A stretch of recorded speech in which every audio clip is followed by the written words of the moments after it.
Hello, everyone. So, my topic for today is idealism in education, which is with reference to metaphysics, epistemology, and axiology. So, what is idealism? Idealism is one of the oldest and most influential philosophies and in human history. It has deeply shaped how we think about knowledge, truth, morality, and most importantly, education. At its core, idealism believes that ideas and the mind are ultimate reality. It suggests that the world we experience with our senses is not the truest form of existence, rather, really exists in our thoughts, our consciousness, and our spirit. In education, this means that the goal is not just to train the hands, but to develop the mind character of the learner. The next slide deals with idealism, its roots and thinkers. Idealism originates from the Greek word idea, which means to see. It's philosophy that reality is fundamentally spiritual or mental or not material. Let's look at some key thinkers who have shaped idealism. Plato, which is has who's often called the father of idealism. His theory of form says that external ideas like truth, beauty, and goodness are the reality.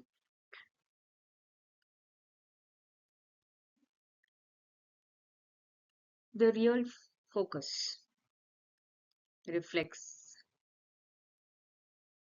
them. For Plato, education should help the soul discover these external truths.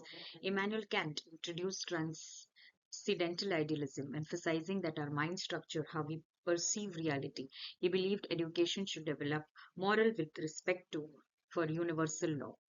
G.W.F. Hegel spoke about absolute idealism, where reality where reality is an evolving spirit and knowledge develops through the dialectical process, thesis, antithesis, and synthesis. In India, Sri Aurobindo saw education as a tool for spiritual evolution, guiding students towards inner realization and divine consciousness. Swami Vivekananda said that education is the manifestation of perfection already in man. It's the process of bringing out our inner strength and moral potential. Rabindranath Tagore believed that education should nurture harmony, creativity, and beauty, connecting the learner to the universal soul. These thinkers showed that idealism is not just a Western or Eastern concept. It is a universal philosophy that talks about inner growth of the human being.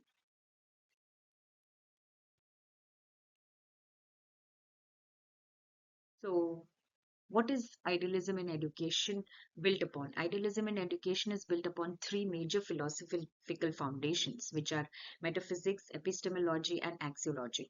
What is metaphysics and what is its reality? So, metaphysics is the reality. Idealists believe that reality is spiritual and mental and not physical, which cannot be seen. Education should therefore focus on developing the mind and the spirit, helping students seek universal truths that never change. The next is epistemology, which deals with what is knowledge. Idealists say that true knowledge is discovered through reason, intuitions, and reflections, not through the senses. The teacher's role is to awaken the student's inner knowledge through questioning and reasoning. The next is axiology, which deals with what is value, values like truth, beauty, and the goodness.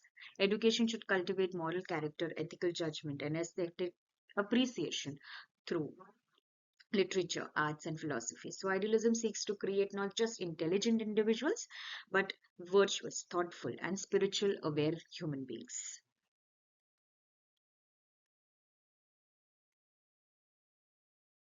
The next slide is in detail about metaphysics. In idealism, the universe is governed by a universal mind or God. The self is real, not the body, but the soul or consciousness within. Therefore, the ultimate purpose of life and of education is self realization. Schools, according to idealists, should help learners discover who they truly are, spiritual beings capable of wisdom and virtue.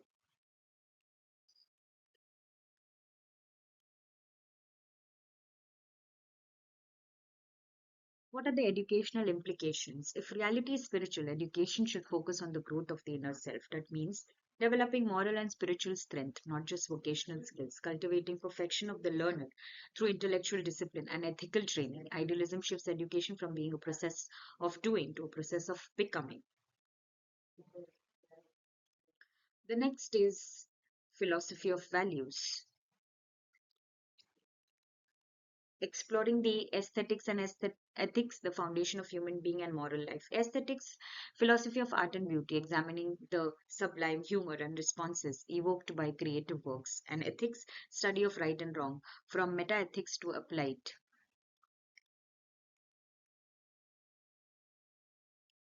What are the different values, the key axiological principles of education? Axiology, the study of values, has three key aspects in idealist education. The very first one is the moral values. Education should nurture virtue, honesty, and integrity. Then comes the aesthetic values. Students should learn to appreciate beauty through art, literature, and music because beauty reflects truth and harmony. Then comes the spiritual values. The ultimate goal is self realization, recognizing the divine within oneself and others. The idealist motto can be summed up as Satyam Shivam Sundaram, truth, goodness, and beauty. The next comes the next pillar, which is epistemology. Idealists believe that knowledge originates in the mind. We do not learn by merely absorbing facts. We discover the truths through reflection and reasoning. Plato said that knowledge already exists in the soul. Education simply awakens it. So, teachers should help the students think deeply, ask questions, and find meaning. That's why idealist education emphasizes discussion, introspection, and critical reasoning rather than rote memorization.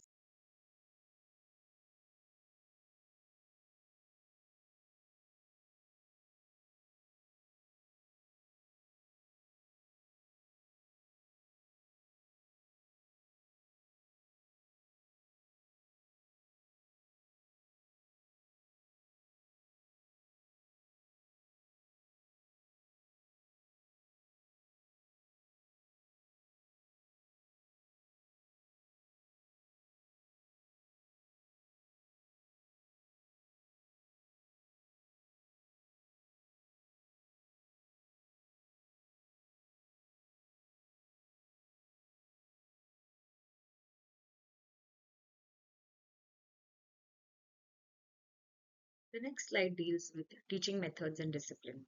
Idealist teaching methods focus on developing intellect and character. The teacher is seen as a role model, a living example of truth and virtue.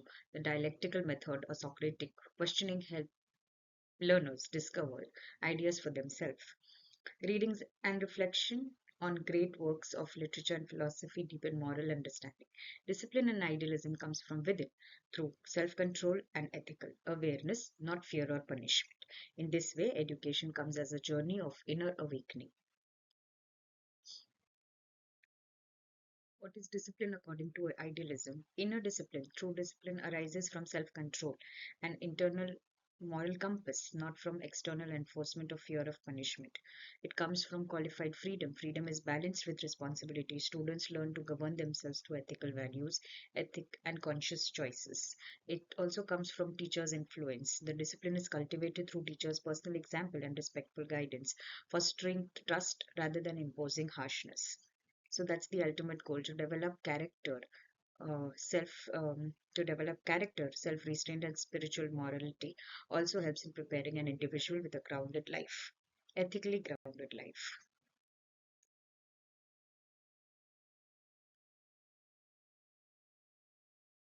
Next comes the role of curriculum in idealist education. An idealist curriculum focuses on subjects that develop the intellect and moral sense. These includes philosophy, literature, art, history, and ethics, subject that express timeless truths and human ideals. It aims to balance intellectual pursuits with moral and spiritual formation and helps the student to grow as complete human beings.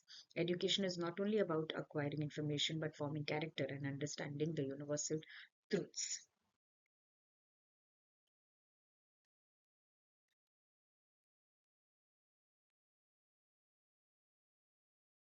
Now we come on to the role of teacher and the student in idealism in education. In idealism, the teacher is central. They are not just an instructor, but a moral and spiritual guide. They inspire students through their own life and conduct. The student is an active seeker of truth, expected to reflect questions and strive for moral and intellectual perfection. The school is seen as a sacred place, a community where culture, ethics, and spirituality are nurtured. It preserves the wisdom of humanity and passes it on to the new generations.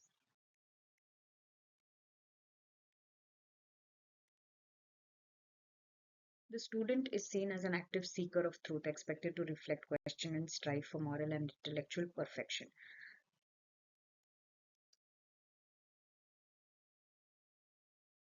Now comes the role of school in idealism in education. So what is the role of school? The school is seen as a sacred place, a community where culture, ethics, and spirituality are nurtured. It preserves the wisdom of humanity and passes it on to the new generations. Aims of education. The major aims of idealist education are self realization and spiritual growth, moral and character development, which talks about fostering virtues, ethics, and a strong moral compass to guide students' actions and choices. The next is cultivation of universal values and eternal truths, which is instilling timeless principles that transcend individual experiences and cultures, development of critical thinking and reasoning, encouraging intellectual rigor and the ability to analyze and synthesize and evaluate knowledge, preservation and transmission of cultural heritage, which is ensuring that accumulated wisdom, art, and traditions of humanity are passed to new generations. Integration of intellectual, moral, and spiritual growth, which is promoting a holistic development where mind, character, and spirit are harmoniously cultivated. Then last one is connection with the absolute or divine reality, wherein guiding students towards an understanding, appreciation of the transcendent aspects of existence. What are the educational implications of idealism? Idealism as a philosophy translates directly into practical educational approaches, shaping the curriculum, teaching methods, and the overall learning environment to foster holistic development. So, if curriculum focuses on on enduring and evaluating the truth, humanities, literature, philosophy, history, and art, mathematics, and science taught for their underlying principles and intellectual discipline, ethics and religion integral for moral and spiritual development, whereas if we talk about teaching methods, it nurtures the inner growth of the student or the learner. The methods are designed to engage the mind and the spirit and encouraging introspection and critical thinking.